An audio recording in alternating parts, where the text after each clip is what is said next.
There are 3 big hospitals. Komfo-Anokye is the biggest hospital in Ashanti region. Then there's a paramilitary hospital which has been commissioned. These are 9 Euroget hospitals that started under Akufo. They were not finished. And I remember when we did the campaign for finishing abandoned projects, the Sewua Hospital was one of those. Yes. You're right. Now, I'm surprised that it's still not been finished, because how do you begin Agenda 111 and still not finish the ones you've started? So we'll speak to the government about this. But we also find the letter quite interesting. I actually wanted you to retrieve the letter and read it, because it's a very strongly worded letter. Yeah. And then maybe what I'll do is I'm going to read the story we wrote about the inauguration. And then I bring to give you the context. Then you can bring the letter to us. So this story is from the Ashanti region, written by Letitia Osei of City News, and it's basically a story informing the public on the commissioning of the Sewua facility. And so it says the President Nana Addo Dankwa Akufo-Addo on Saturday, January 11, 2025, commissioned, Sky says the word is inaugurated, the 250-bed Ashanti Regional Hospital and a 50-bed infectious disease center in Sewua in Bosomtwe of Ashanti. The Ashanti Regional Hospital in Sewua will be the 3rd largest hospital in the region after the Komfo-Anokye Teaching Hospital and the recently completed Afare Military Hospital. The hospital is expected to ease pressure on the Komfo-Anokye Hospital, which is Ghana's 2nd largest hospital after Koblebu Teaching Hospital. Together with the 50-bed infectious disease center, one of the 12 facilities built with the COVID-19 funding across the country to manage infectious diseases, the facility, which now stands as the biggest regional hospital across the country, serves as a vital lifeline for the region, bridging gaps in healthcare delivery and ensuring that people of the region have unimpeded access to universal health coverage and improved health outcomes. This modern facility is fully equipped with an administration block, outpatient department, physiotherapy, gynecology, wards, sterilization, intensive care unit, maternity and delivery suites, lab, pharmacy, theater complex, laundry, and a medical gas plant for the production of medical gases. The project is part of the Euroget hospital project initiated by the former President John Ajay Kufuor in 2008. In all, 7 of these 9 hospitals, which were abandoned following the expiration of the Kufuor government in 2009, have been completed by the Akufo-Addo government. The 9 Euroget hospitals are the 500-bed military hospital at Afare in Kumasi, the 160-bed Wa Regional Hospital, the 250-bed Ashanti Regional Hospital at Sewua that we just referenced, and the 100-bed Ghana East Municipal Facility at Kwabenya. In addition to these, there's a 560-bed hospital at Tepa, a 60-bed hospital at Konongo, 60-bed at Chifopraso and Madina as part of the project. The president charged the workers and the chiefs and the people of the area to ensure that strict maintenance practices are adhered to. And aside from the infectious disease, which was commissioned today at Sewua, President also commissioned another infectious disease center at Kumasi South in Chirapatre. I hope I mentioned that right. Chief of Sewua, so the chief was fully there. Nana Kweku Amankwa Sakode was grateful to the president for ensuring that the project, which began by President Kufuor, has now been fully completed. And now there's a plaque. This plaque was unveiled by His Excellency Nana Addo Dankwa Akufo-Addo, President of the Republic of Ghana, on the occasion of the commissioning of the Kumasi South Hospital Infectious Disease Center on January 4, 2025. He expressed his gratitude to the government for the appointment of Dr. Osei-Duchum, the Minister for Education, and Simon Osei-Mensah, Ashanti Regional Minister, who are both from the Bosomtwe area. So there's a photo of the president flanked by the regional minister, the chief, and his advisor on health, Dr. Ansian Sari, basically cutting the tape to commission the hospital. All right, so that was the story.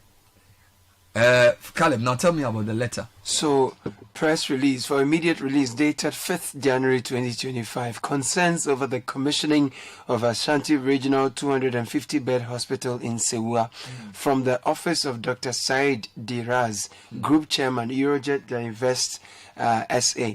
The recent commissioning of the 250-bed Ashanti Regional Hospital in Sewua, Bosomtwe District by President Nana Akufo-Addo.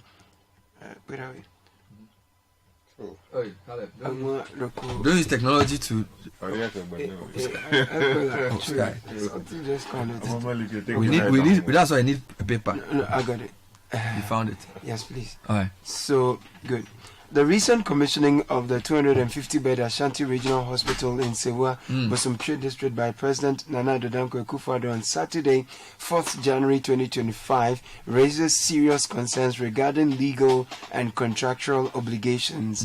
While we acknowledge the importance of healthcare infrastructure in the Ashanti region, we must firmly state that the commissioning of the 250-bed facility was conducted in direct violation of the terms of our contract.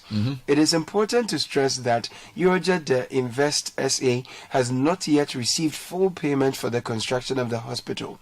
Furthermore, the project remains incomplete and has not yet been officially handed over to the government. As the contractor, we retain possession of the site until the project is handed over correctly and legally.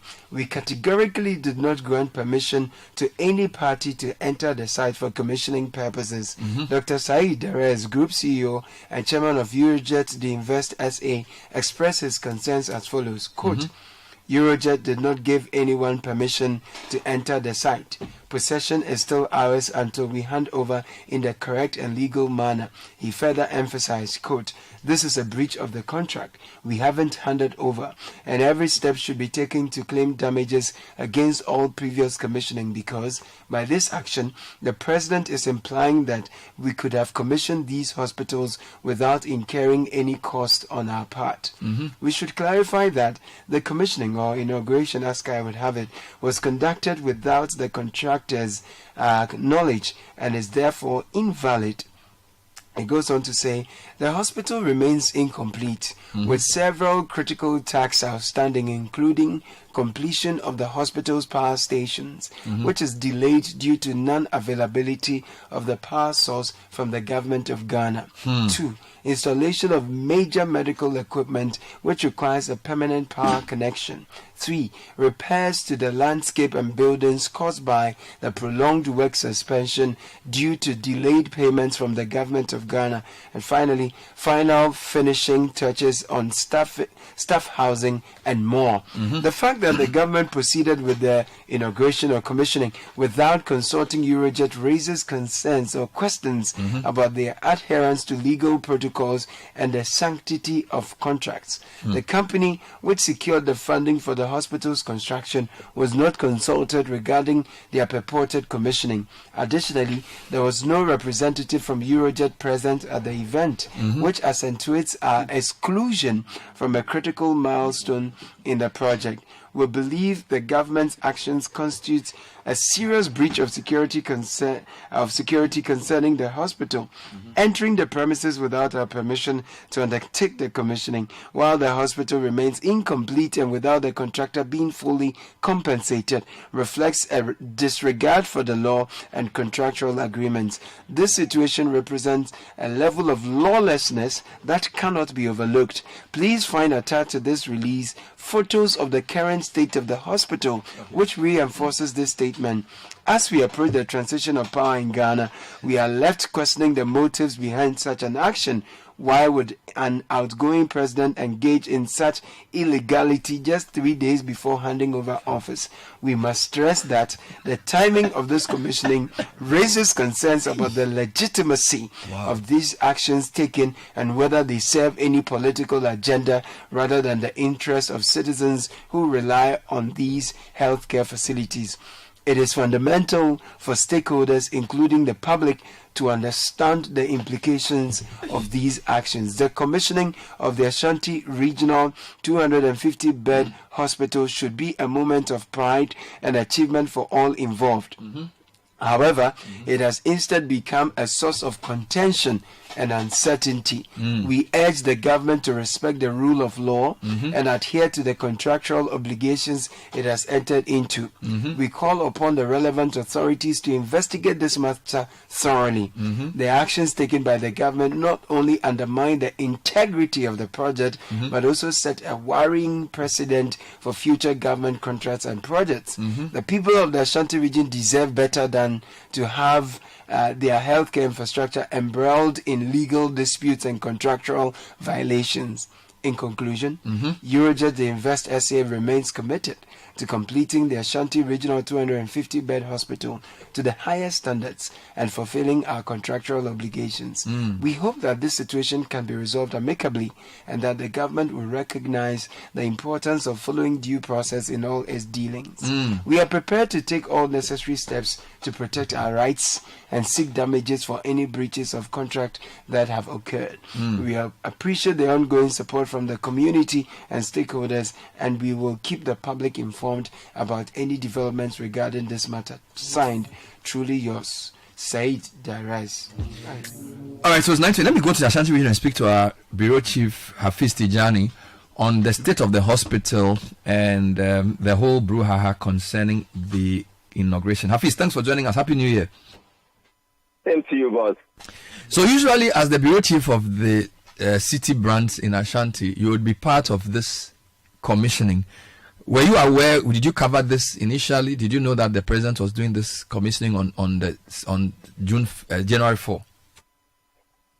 So most of the media houses and my colleagues called me at about 4 p.m. to ask whether I was part of the president's call to commission or inaugurate the hospital. Then I was also taken aback. Then I had to make calls. My sources are the Ghana Health Service, and I was told that yes, the president was there to commission.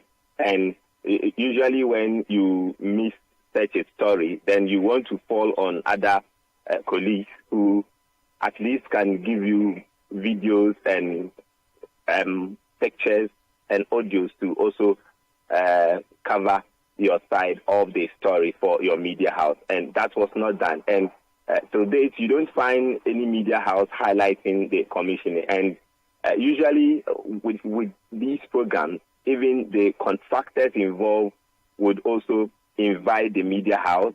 The regional coordinating council will also be assigned by the government to invite the media house. And sometimes you have the Ministry of Health also inviting the media house. So I'm speaking about the Omina Hospital and the Kumeru Hospital when the president was in the region to inaugurate or commission some of these facilities The Ministry of Health had its media team. The government side also had its media team. The contractors also had its media team. And looking at the importance of the... So you are saying that this seems to have happened on the blind side of at least the Ashanti Media Caucus. You're not aware. Exactly. Good. Now, when was the last time you visited this Sewua facility? And can you describe, if you did visit, how it looks?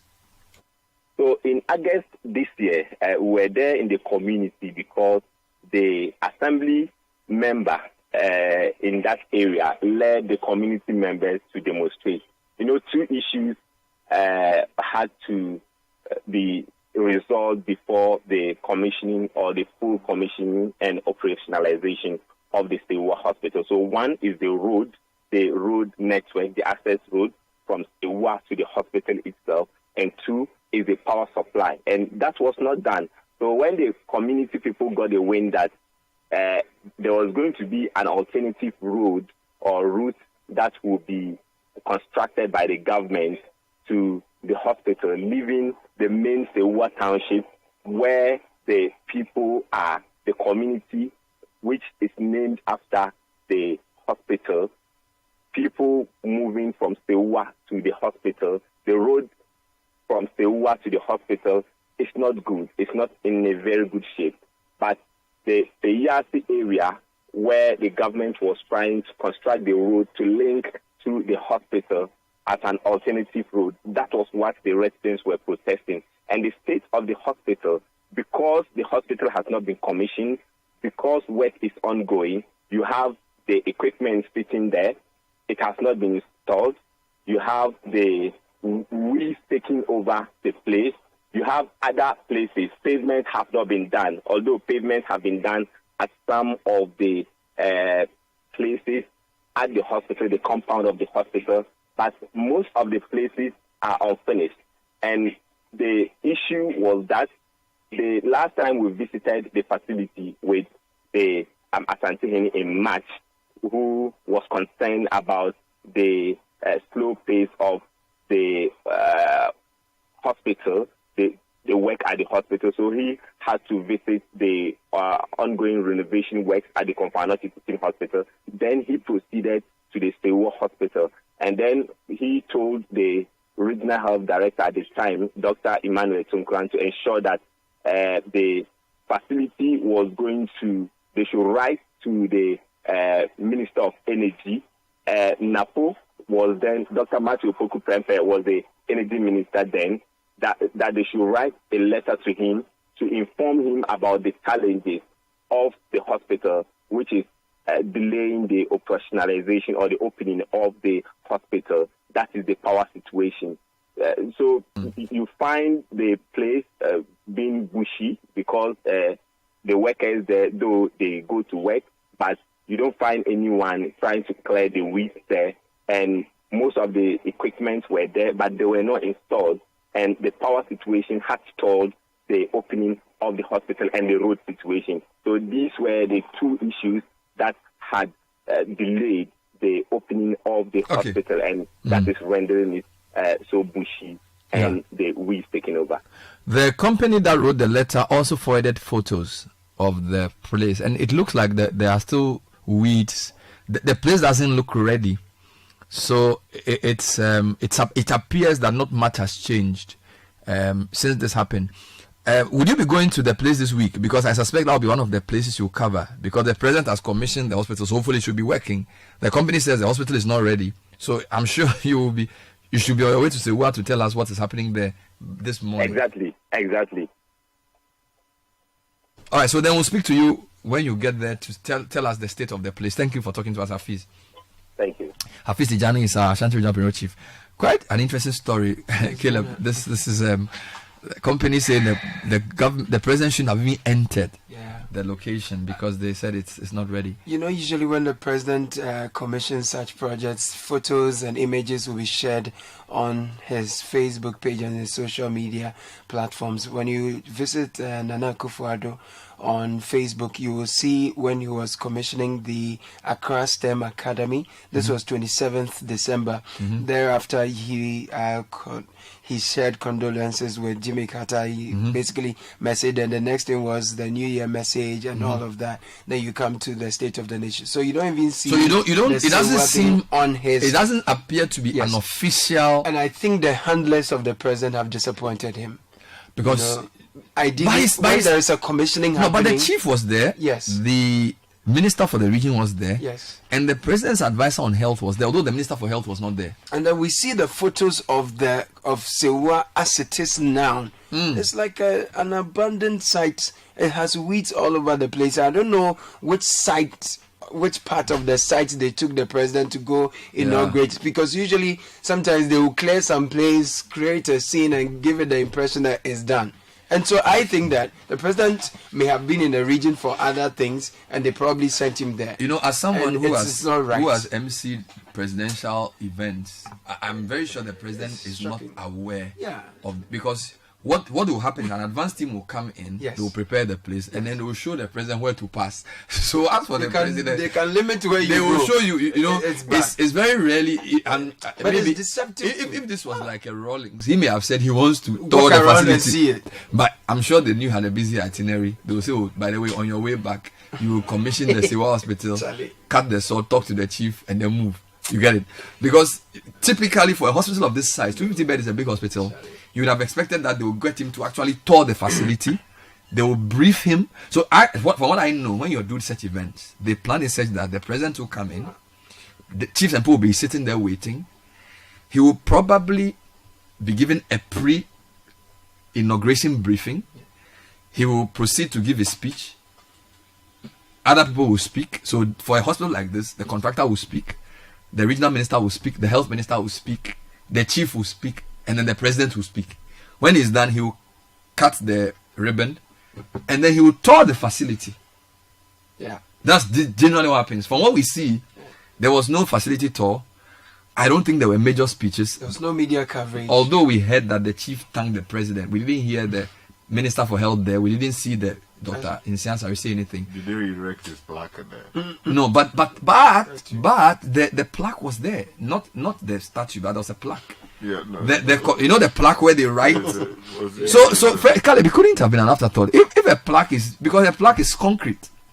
So That's somebody true. did it and put That's it there. true. Yeah, and they wrote that this hospital was. And so Bernard, So there are two levels of this, and you see, it is completely unacceptable politicians going this path.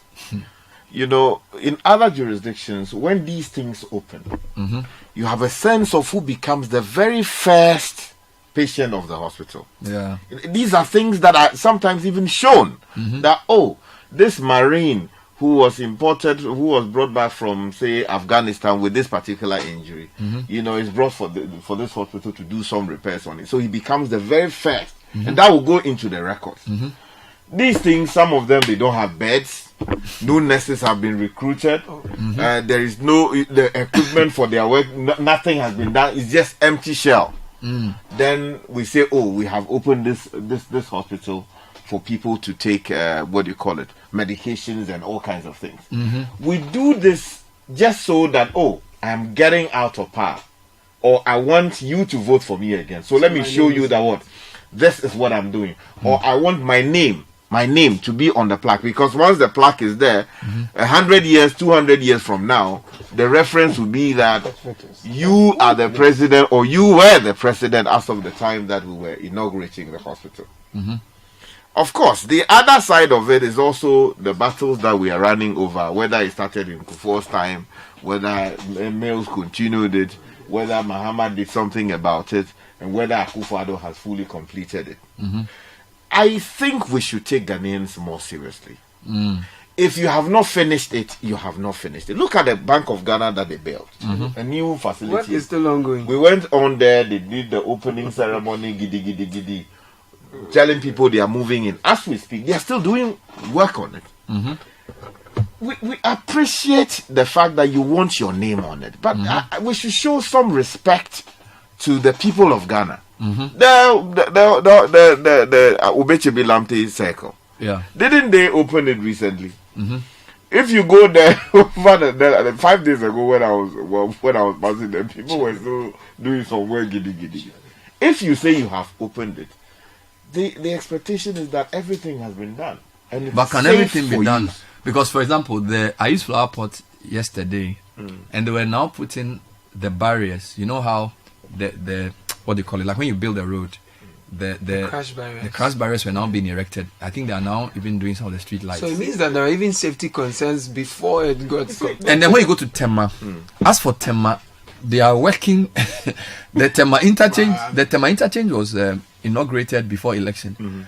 They are working as if they are in week 3. Like they are working. Meanwhile, Bernard, when you drove on the airport, were there road markings on that? Now they have. Okay. Now they are. But the Tema one, they are working. Like they are working crowd. Like they don't finish crowd. We have to redefine inauguration and commission because after we have done, the still work goes on. When you open it, when you symbolically open it to traffic, what you are saying is that fit for purpose. it is fit for purpose. Yes. All the safety issues have been properly addressed, and that we can now use it. All right, fair enough. But having said that, what do you make of the tone of the Euroget letter, and also an interview we granted? I don't know if you can retrieve the voice for me, Shiba.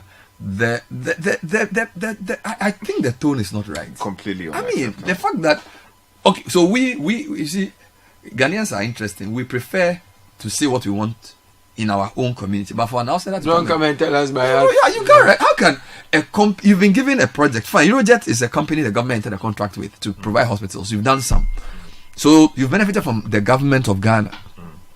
To describe the actions of the government as avoidable lawlessness, I think that is.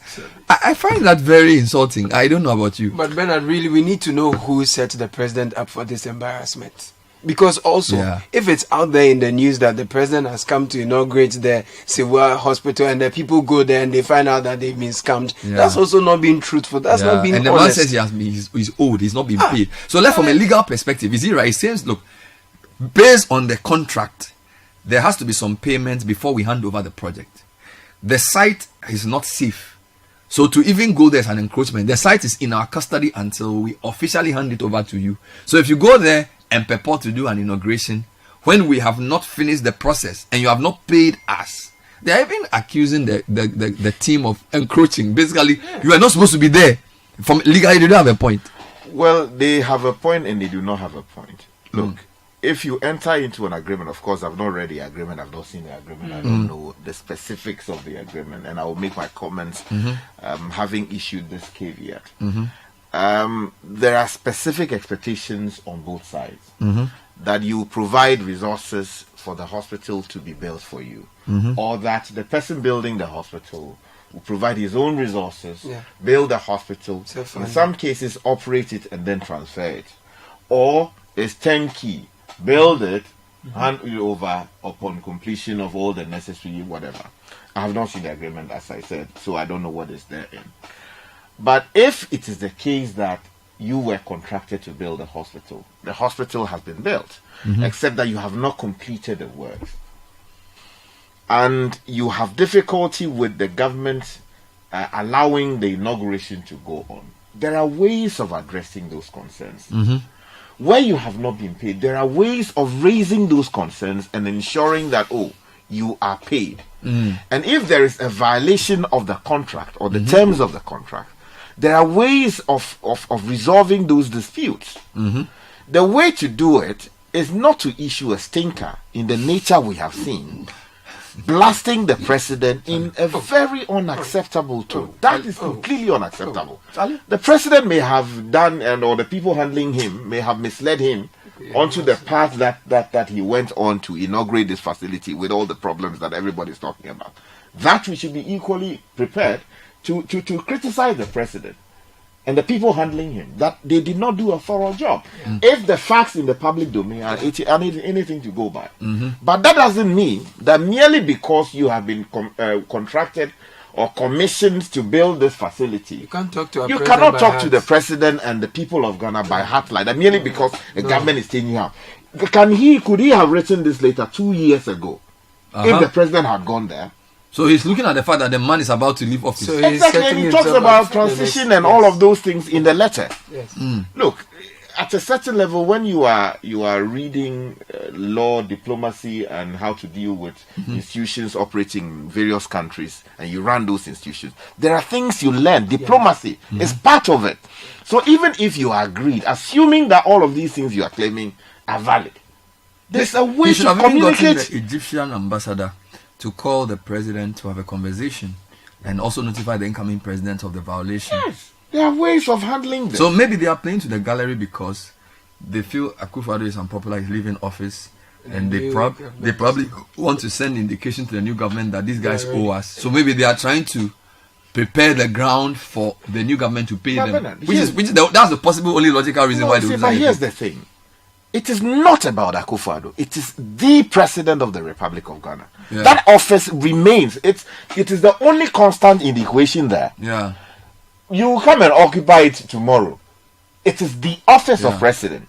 And the respect you accord it is the respect you extend to the good people of Ghana, because it is a symbol of our collective aspirations. He leads that effort. I remember a story in the Bible where somebody thought because David's enemy was Saul, he was coming to announce the death of Saul to David with glee, thinking that David will reward him. And when he came to do the announcement, he even claimed to have been the one to put the sword through Saul. He says, you are not afraid to kill a king of Israel, the position I'm coming to occupy. So he made sure the guy was executed on the basis of the guy's own testimony. And for me, I think we have to separate politics from governance in this way, that the incoming team should take a very serious view of even the way this company is conducting itself, because I think it's very, it's not right. You have legitimate views. There are processes for if the contract is breached, go to court. If there is a term in the agreement that says alternative dispute resolution, engage those processes. If they owe you money, ensure that the money is paid and in appropriate time. If they have not done that, there are other processes to engage. If it calls for arbitration, there's a way to deal with it. But to issue a stinker in the language that we have seen, it's not right. Completely unacceptable, and nobody should condone it. Okay. We wait to see what the Ministry of Health will say. And by the way, even the last day of a government does not mean they are not in government. Yeah. And the fact that the action they did was not the best still, as Sky has said eloquently, does not justify the way the communication was done. But we certainly need to hear from the government on why this inauguration stroke commissioning was allowed.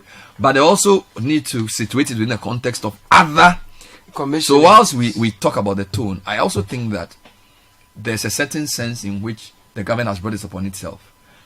You know, you cannot take people for granted for a number of years and then in the dying embers of administration hurriedly commission semi-finished projects with the hope of getting votes. And now that there's no votes to be gotten, it's more like looking for legacy. Do you get it? Governance is a continuum. Paul started, Apollos watered, God brings the increase. Kufuor started, Mahama continued, Akufo-Addo finishes. For most projects, that's how it's going to be. Because 4 years is very short to finish anything. And I think the idea of wanting to put your signature on semi-finished projects should also not be allowed. Because what that does is that it gives the government a certain fait accompli, which is not really the case. So you commission a project, we move to something else, and the people are not benefiting from the project. And for a hospital is a very delicate facility. Remember when we were shouting that UGMC should be open? They were told that the same government said, oh, there are things that need to be done for the hospital to be commissioned. So you cannot force us to commission something we've not finished. True.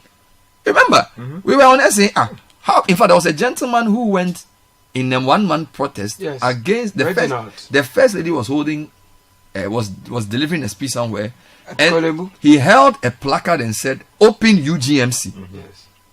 Of course, he was bundled out of the place because the government didn't feel that he did the right thing. So how can a government that was insisting on getting the right thing done in 2017, in 2024, then decide that even though the project is not finished, we'll commission it and put somebody's name on it? You see, that's what I said earlier. It is disrespectful to people. When you open these things, what you are saying in effect is that they are ready for use, right? And that's why I made reference to what happens elsewhere. Someone symbolically going there, the first 100 admissions are done. It is to show that, look, this thing, we have tested it. It is working. But it is just to say, oh, my name should be on it. Look, President Mills, God bless his soul, showed us how it can be done. The Millennium Challenge project, John Kufuor did a negotiation together with Paco Sindum, and they brought the money, $547 million US, if my memory serves me correctly. I was at the side where they had the software. The money is big, Sheikh Isiku and all of that. When they started the project, John Kufuor, the MPP lost power, but the project continued and was done and completed under the Mills administration. When President Mills was called upon to go and open the road to traffic, he didn't go there alone. He took with him John Ejekum Kufuor, the former president of the republic, and together they cut the tape or the ribbon, if that's the correct term, to signal the formal opening of that stretch of road to traffic. By which time they had completed almost everything that needed to have been done. Of course, there were concerns about bridges and all of those. Mills is different. No, but you see, that should be the standard. Mills as a person, quite clearly from those who work with him, he always had this way of doing things that many people said was different from the typical politician. But you see, the typical politician wants to get the credit and basically to hell with his opponent. It is wrong. We have to change that. It is just wrong. We need a new style. We need a new style. Look, if you give the credit to whoever started it. So I assume that, but if you look at the precedent of Akufo-Addo, you think that if NDC finishes some of their ChannelOne projects under Mahama, will they invite him? I don't see, if they want to keep to the script as written by Professor Mills, then that is the right thing to do. Or the plaque could easily read, built by Akufo-Addo, inaugurated by... But they will say Akufo-Addo didn't give them that respect. Because, for example, the Pokwas interchange, they started it. When they finished it, of course, they changed the design and made it 4th year. It was not part. They even claimed that the Flower Pot interchange was started by Mahama, finished by Akufo-Addo, but they were not invited. So they will also say, well, when we finish an ChannelOne project, I don't even know if they'll keep it as that ChannelOne. That is not how we build nations.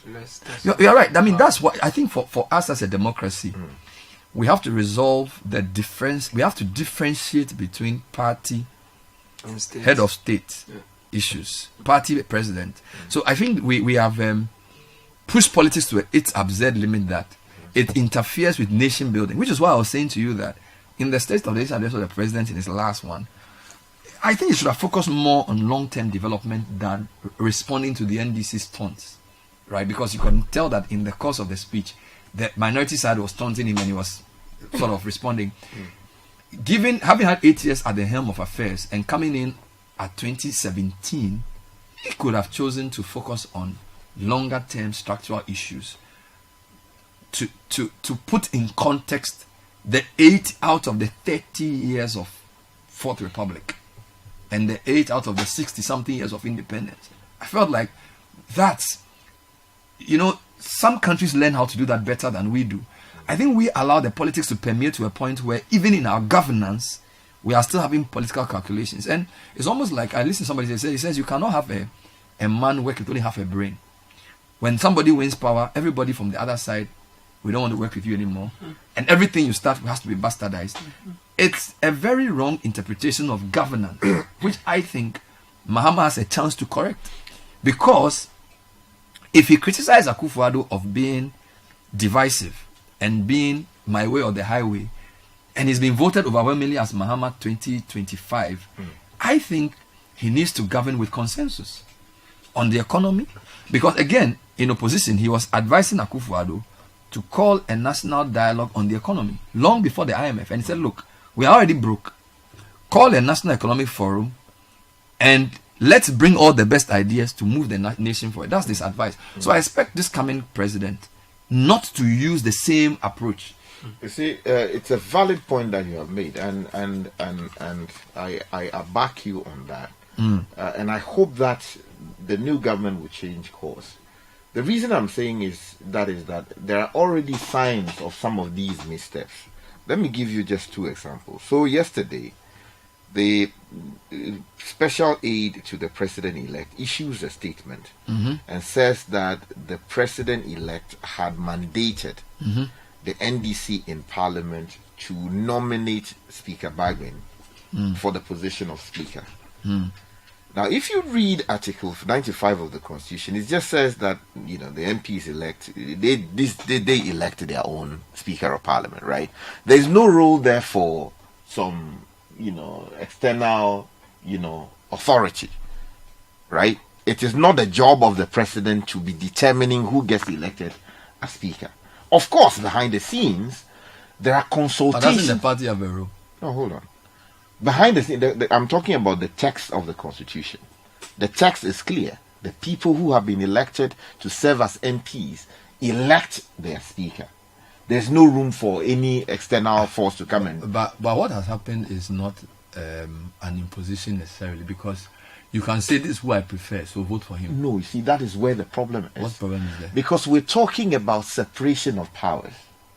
You want to delineate the boundaries clearly. But he's not yet president. You don't want to, you see, so that is why he is the leader of the party. And to the extent that one of the previous rulings also suggests that the party has a role. Yeah. So I'm coming on. If the party has a role in making that decision, he is the president-elect but head of his party. Can they not? I drew your attention to the language of the Constitution. Article 95 is clear. That job is reserved for only the people who have been elected to serve as members of Parliament. They elect the Speaker. The proposal, the nomination is done by one of them, seconded by another. Yeah, but then there's I know, but I'm saying that this is not. I don't think this is even related to the discussion we're having in the past. No, it is. How is it related? The reason is that, look, you do not want executive intrusion into Parliament, right? I have made the concession that, yes, over the years, there is always consultation behind the scene. Oh, the president is uncomfortable with this person. All of these discussions are done behind the scenes. But on the day... Why don't you bring it to the fore so it's more transparent? Because then you are creating an appendage of the executive in Parliament. By suggesting that this is the person the president wants. Exactly, because what you then create is that you may have a speaker who becomes who is now beholden to the president because the president issues an open letter which he's now, obliged to respond to and say nice things about. So you think he could have done that without putting it out publicly? Exactly. And also what it does is to railroad the NDC guys to support a particular cause. But the majority leader in parliament, even on his feet last week, he said he urged the NDC side to maintain Speaker Babin. He did it in the open. Which he's entitled to do on the floor as a member of parliament, and urging them to do what he believes. And the president-elect has just... the president... He the president has listened to the majority leader by doing what he's asked. No. Because Afeni Makin said he hopes NDC will maintain Babin. Mahama writes a letter to the NDC and says, we think you should choose this guy. It is wrong. To write the letter to formalize it. Yes, what you do is do your consultation behind the scenes.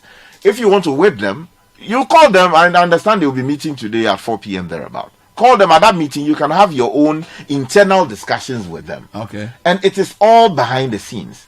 But the moment you put pen to paper, it's never happened before. As far as I've been covering Parliament, a letter written that go and do this. Maybe they are trying to avoid confusion and also the uncertainty. You remember 2021, the indication was that it was going to initially be Doche.